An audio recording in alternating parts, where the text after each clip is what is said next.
Okay, it is Philip Lee returning with another episode of Civil War Chat. Today is Thursday, October 22nd, 2020. And what I want to talk to you today about is one, the Confederate heritage and corporate America.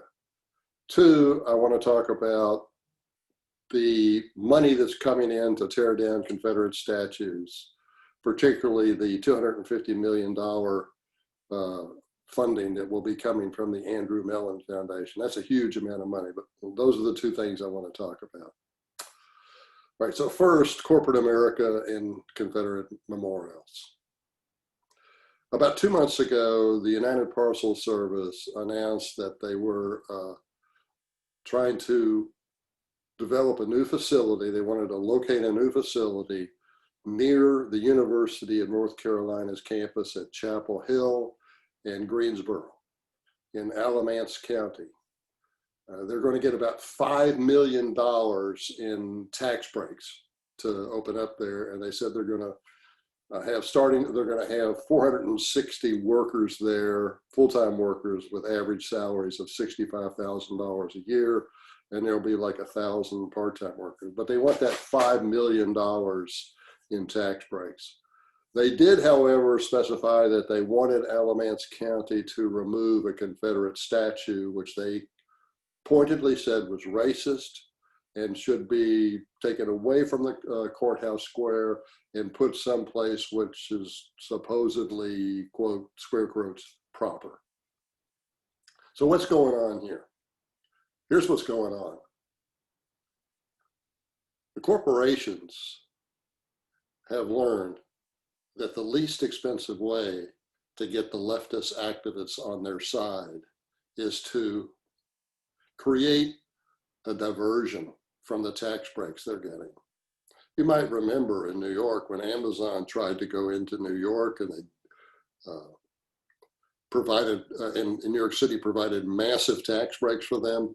Well, Alexandria Cortez, the congresswoman up there, went into an uproar. Oh, we should not be giving away millions, tens of millions, maybe hundreds of millions of dollars to Amazon, which is a giant corporation. So finally, Amazon said, okay, New York, forget it. We're not gonna move our facility in there like we had planned. But the point is that the leftist politicians were in an uproar over the amount of money that Amazon was going to get out of New York City, simply for locating there. Well, here's what's going on in North Carolina. It's a small, a miniature example of what happened in New York. UPS wants that $5 million in tax breaks, and who knows, it really may be bigger. You don't know what's really going on behind the scenes. But the way to divert the leftist students and the leftist professors and the leftist activists from those tax breaks is to get them to focus on the company's enlightened viewpoint towards Confederate memorials. It's all a diversion.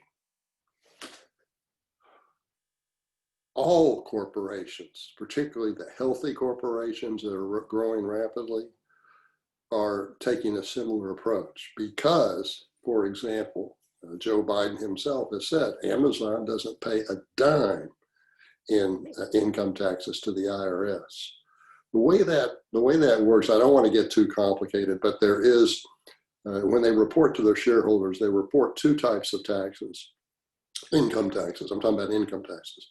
The amount that's currently due in the current year, and the amount that's deferred that will be paid in later years. Well, as you might guess, a lot of the deferred taxes really never get paid. They just show them in an accounting sense.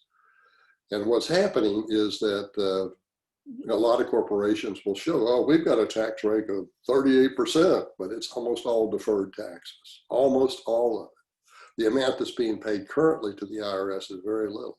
So they don't want the leftist social activists to focus on the amount of the little amount that they pay in current taxes. So what do? Well, here's what Amazon does. Amazon does not permit anyone to sell Confederate symbols on their website. You can have a Confederate flag on a book cover if you can document that the book is about Confederate history or the Civil War or something like that. But you can't sell Confederate flags. You can't sell Confederate buckles. I think eBay is the same. I'm pretty sure it is.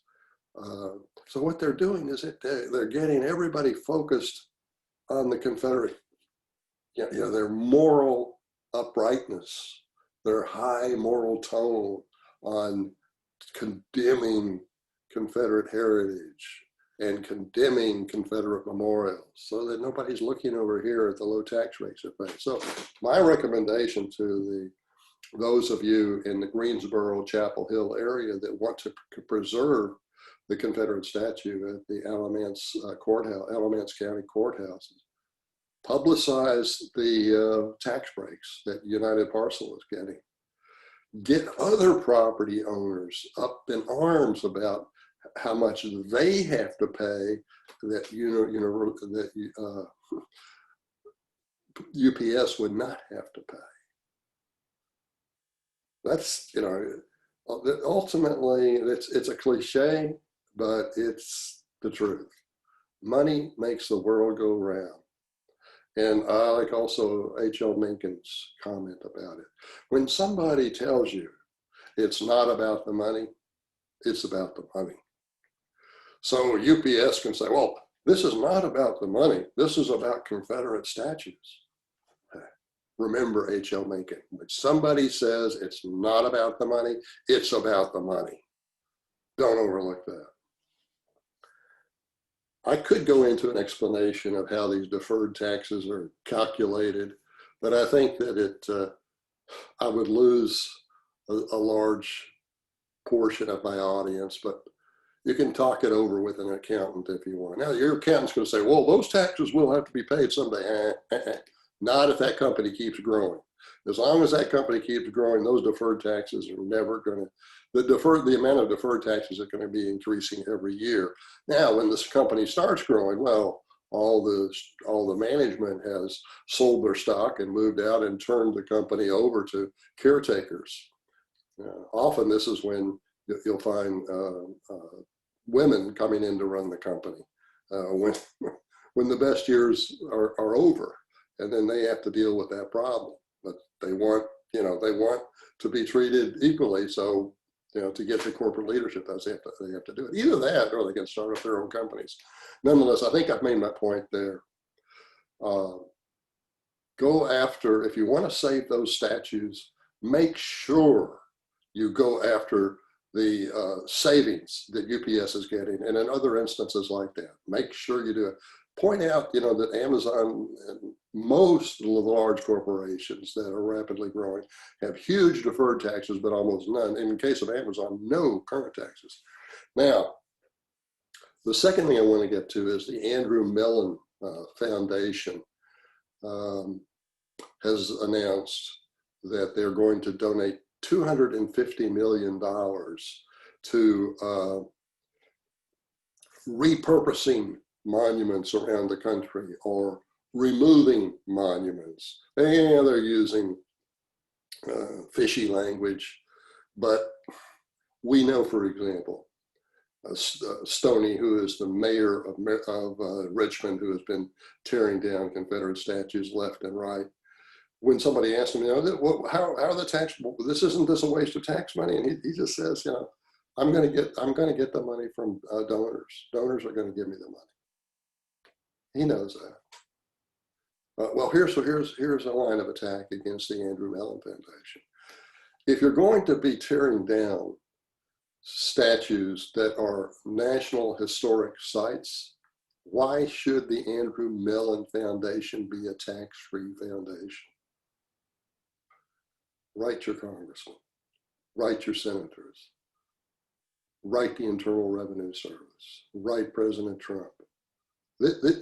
Why should they have tax-free status if they're putting $250 million into tearing down national historic sites? That's number one.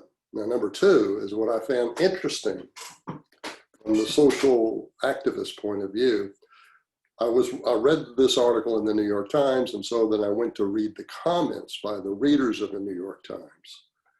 And what's interesting is the readers in the New York Times are hard left. That's my left. They are hard left.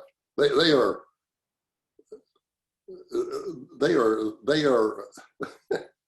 well, as Mark Twain said, in matters of opinion, all of our opponents are insane.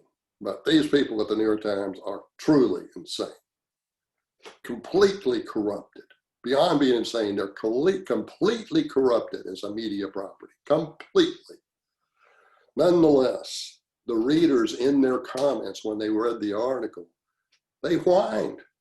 Why put $250 million into tearing down statues when the Andrew Mellon Foundation should be donating $250 million to organizations that will pay off my college student loans? I'm not kidding. I'm not kidding. So there's an issue there that can appeal to both the political left and the political right. The political left is, Andrew Mellon, we don't think you should be tearing down statues. Why don't you set up a fund to, go after all these social justice warriors and pay off their student loans? That would be a good thing to do. And then on the political right, just point out to your congressmen, your senators, the Internal Revenue Service, why should the Andrew Mellon Foundation, which is in Pittsburgh, be considered a tax-free corporation, nonprofit corporation, when they're tearing down national historic sites?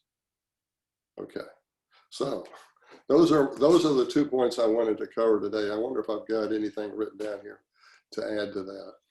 Not really. What I want to do now, and the third thing I want to do is, again, I want to emphasize my latest book, Causes of the Civil War, which was just released last month. I'm Philip Lee. The last name is spelled Leigh. I've published 7 books on the Civil War and Reconstruction. So if I were simply just promoting my books here, I could pick up any one of them and do that. But now this one I think is particularly important because to those of you that want to help preserve Confederate memorials, I think this book is particularly important because, as I said yesterday, what I'm doing is I was working on this, and then all of a sudden in May, they started tearing down. The accelerated destruction of Confederate memorials became obvious, and so I just put myself nose to the grindstone to get this book out as quickly as I could and do a good job, and that's the result of this. This is designed to give you the facts and explanations that you need to explain the causes of the Civil War, which don't simply boil down to slavery. They just do not. And the people that are tearing down the statues, I don't care, well, I do care what the academics say, but nonetheless, the people that are tearing down the statues clearly don't know anything about this other than they've been told the Civil War was about slavery. They don't know about how the first 7 states seceded. They don't know how the other 4 came in. They don't know why the North chose to fight. A lot of this stuff was answered in yesterday's podcast or in yesterday's episode or the day before. So if you want to go back and look at that, do that. But you can get this book at Amazon.com, Causes of the Civil War, for $22. If you want to get a signed copy, you can email me at Phil, PHIL _ Leigh, LEIGH @me.com. And then give me your postal address. We'll work out all the arrangements to get it to you. And my charge will be $25, but I will pay the postage if you're in the United States. The last thing I want to mention, and this could particularly help you if you want to preserve Confederate memorials. The Abbeville Institute has a 6-minute video of me explaining why those memorials should be saved. It's also on YouTube. Just search for it on YouTube. Philip Lee, Abbeville, Confederate statues. You should get at least 2 YouTube videos that I did for them. One of them is only 6 minutes. The other one is longer. And also you might try Conversations That Matter with John Harris. John Harris is Jonharr. Harris, like Kamala Harris. And that's again, John Harris, Conversations That Matter. He did a good interview with me and asked me questions from the point of view that I think somebody well, he wasn't hostile, but he asked the questions that somebody that would be hostile to me would have asked, okay, as well as some questions that were friendly. Nonetheless, I thought it was a good interview. I urge you to do that. Conversations That Matter with John Harris, and then, Philip Lee. Search that on YouTube. I think you'll find that helpful. And then last, if you want a written document, go to my blog, civilwarchat.wordpress.com, or just do a Google search, Civil War Chat, Philip Lee, and it'll put you to the website. But then do a search for civilwarchat.wordpress.com. Well, then search for my presentation on Civil War monuments, protecting Civil War monuments, which is at my blog. I think it was posted in July of 2019. I think so. So that's it. That's our show for today. And thank you for watching. Oh, finally, I'm working to get a microphone so that we won't get this kind of echo effect that we get through my internal computer mic, but I'm having difficulty finding a good microphone, and we've had some problems with the units I've used before. So I'll keep working on that until I get it right. But once again, thank you for watching. That's our show, and see you next time.